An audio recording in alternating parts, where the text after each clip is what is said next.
Penutupan JPO Paledang Bogor rupanya disetujui oleh pejalan kaki. Salah satunya Dino yang mengatakan kondisi JPO Paledang memang sudah tidak layak digunakan.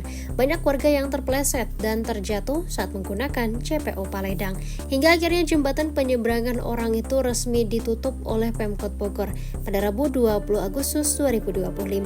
Pria berusia 40 tahun itu meminta Dishub Kota Bogor berjaga, terutama untuk membantu warga yang menyeberang. Di sisi lain, Kepala Dinas Perhubungan Kota Bogor Sujatmiko Baliarto mengatakan penutupan ini mempertimbangkan kondisi JPO saat ini. Menurutnya, JPO Paledang sudah tidak ramah digunakan, terutama warga yang lansia dan difabel.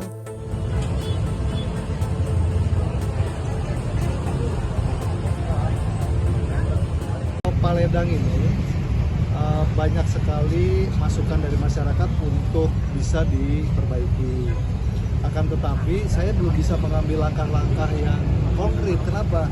Karena memang harus ada dulu penilaian dari kelayakan konstruksinya. Dan ternyata betul, setelah kita tunggu hasil dari penilaian kekuatan konstruksi, ternyata ini sudah tidak layak lagi. Ya, artinya apa? Artinya memang dilihat dari situasi sekarang, kalau kemudian kita tidak ambil langkah konkret untuk mengganti atau kemudian menghapuskan, maka ini ada resiko membahayakan masyarakat. Jadi mohon dipahami bahwa kita nanti ke depan kita harus ambil langkah bersama-sama dengan PT KAI, kemudian juga dengan PU dan Dishub, ya kan Dishub juga nanti tolong itu bagaimana rekayasa barunya ya depan, supaya apabila nanti JPO ini kita hapuskan, maka kita akan pakai semacam pelikan crossing mungkin ya, atau zebra cross dengan barangkali dengan petugas atau dengan lampu seperti di Jalan Sudirman Tamrin di Jakarta kan begitu juga.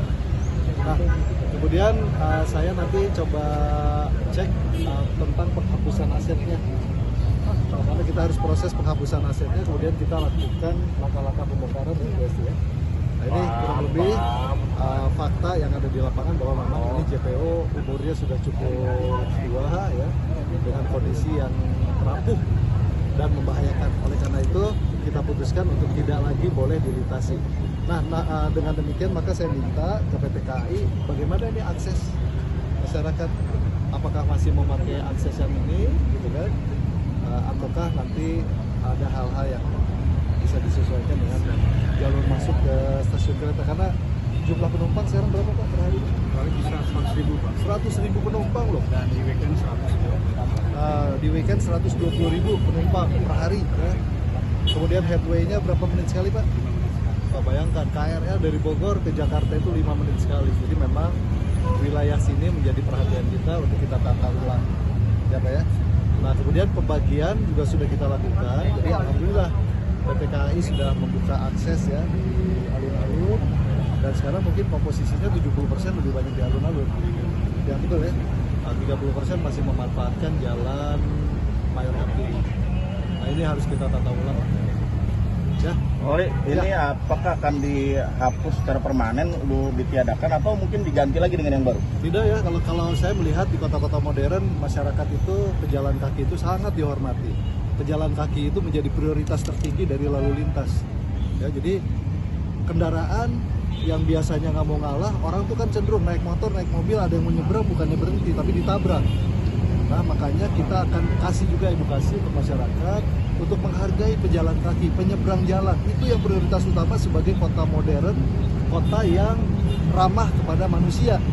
Ya, bukan mesin yang kita harus ramah, tetapi kepada manusia. Manusia, siapa tahu anak kita nyebrang, siapa tahu ayah ibu kita nyebrang kan begitu kan. Nah, itu harus dihormati. Jadi bukan seperti sekarang.